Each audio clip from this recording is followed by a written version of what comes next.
Hi, I'm Lisa Sargese, author of Diary of a Fat Girl, How I Lost 140 Pounds, Overcame Binge Eating Disorder, and Learned to Love Myself After Weight Loss Surgery. Today is a phrase you can do to help with your perfectionism.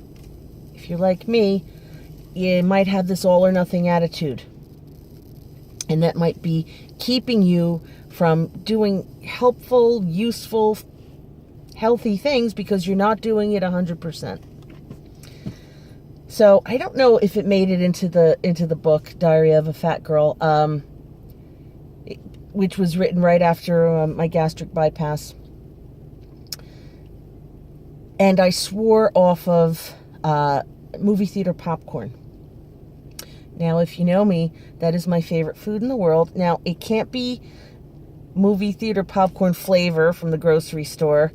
And I do make an amazing homemade popcorn using Amish butter and, expeller pressed coconut oil and not Amish salt, Morton's pickling salt.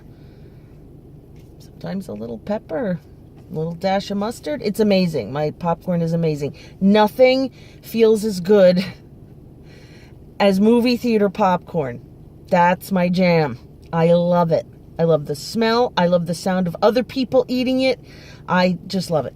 It makes me a little sick after because, well, the oils, the hydrogenated oils are not digestible by anyone. So stop telling yourself that man-made oils are good when they add that extra hydrogen at them. But I sure do love them. I love the taste of movie theater popcorn.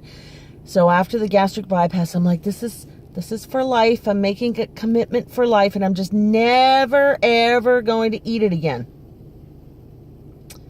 What I've learned about never, ever is that it's too tight.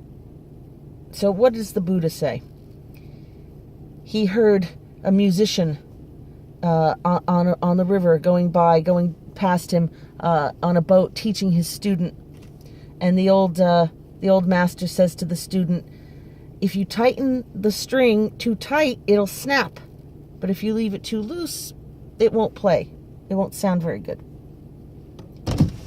Those are the two extremes, the two opposite extremes. And the Buddha taught the middle path between all passions, to be moderate, to avoid this extreme of all or nothing. So, it's movie theater season right now because Marvel and Star Wars and every other wonderful thing that's going on. Jurassic World, Fallen Kingdom. So there are a lot of opportunities to eat movie theater popcorn. So rather than swearing off my favorite food and saying never again, I will judge on that day at the movies whether I'm having the popcorn or not. I'm going to see how I feel, see what I've eaten that day, I'm going to see how I feel.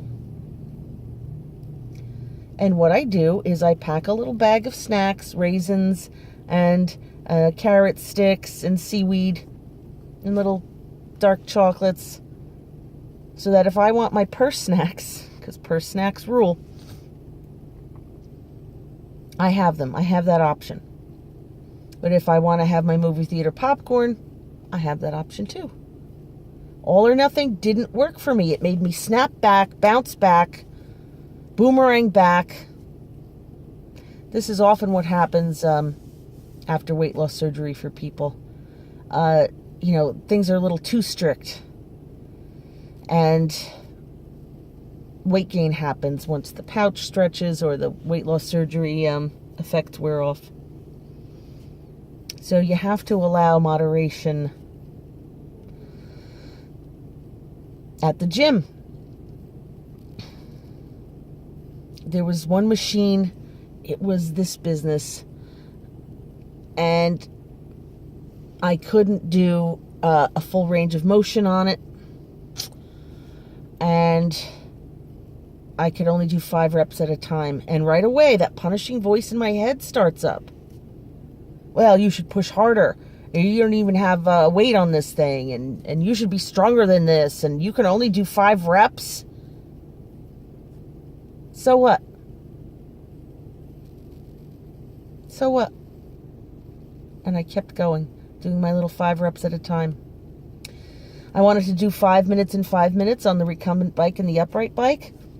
But in order to get on the upright bike, I had to take up a lot of room to move around, and I would have bumped into the guy on the elliptical next to me. So I tried getting on from the other way, and for some reason I just couldn't make that work. Or didn't make that work. So I did 10 minutes on the recumbent. And I'm thinking in my head, oh, well, you should try harder to get on that. I'm like, you know what? So what? So what? I did 10 minutes on. So what? You make a gym commitment, you miss a day, so what? Now, I'm doing this 30-day challenge, and I have not missed a day. I'm keeping my word. I'm going every darn day to prove to myself that I can. Today is day, 20 or 21? Oh, I better look. I'm not sure. I think it's day 21. Wow. I'm pleased with myself because this is a place I never thought I would come again. I never thought I'd get back to the gym again. I hated it so much because I overdid it. And you come home so sore you can hardly walk. Hey, you athletes and you lifters and you bodybuilders, you do your thing. I'm not talking about you. I'm talking about folks like me. Square one people. Chronic illness people. Chronic pain people. People who might not have gotten up off the couch in a long time. People who sit at a desk all day and and they creak every time they get up. I'm talking to you. If you make yourself so sore you can't move, you're not coming back. You're not coming back to yoga or Zumba or shake weights. Nobody does shake weights at the gym, but I think that would be funny. Do my shake weight. You overdo it, you're not coming back, and that's what happened to me. I overdid it. I wasn't getting results. I hit a wall. I hit a plateau. I didn't talk to a trainer. I was doing too much cardio. I probably should have been working with weights. It would have been better. When you build up your muscles, that it lends to a more efficient metabolism. I didn't do it that way. I got discouraged and quit because it was too much. So now I'm doing, so what? You quit back then? So what? The scale, you don't have a weight loss goal? So what? You don't have an inches goal? You don't have your BMI goal? So what? I'm doing this so that I can move. That I can get up and down off a ladder. That I could climb steps while holding on to groceries or something. That I could run to save my life if I have to. It was bothering me that I couldn't. Now, if you're a person who can't do those things, you are worthy, and there are people who hopefully will save you if you need them. But it was bothering me that I couldn't do those things. And so I took action. I took action. Am I doing my action perfectly? Well, some of it's a little perfect, and some of it's a little bit of a mess. So what? So what? Don't be so perfectionistic that you won't allow yourself to just do something, I don't want to say half-assed, but that's gentle. Make a gentle commitment. You go to some class and you can only make it halfway through, so what? Run into the bathroom. People won't question. They'll just assume something is exploding in there. So what? Also, stop worrying so much about what other people think. I'm going out to a movie tonight with friends, and I was debating. I'm like, oh, should I run to the car wash? But I'd really rather be working and punching up my slideshow for tonight. I'm like, yeah, but I don't want them to see my car, covered in pollen. And I'm like, so what? So what? They see my car covered in pollen. I'm going to do the thing that I feel like doing. That's going to make me proud of my work tonight. So develop that so what attitude. Don't let doing things perfectly seduce you into thinking you have to do things perfectly. Doing things will make a difference. Being consistent. Being consistently inconsistent. Just do things with a so what attitude. Hit that like button, subscribe if you're not subscribed, and I'll see you tomorrow for day 22.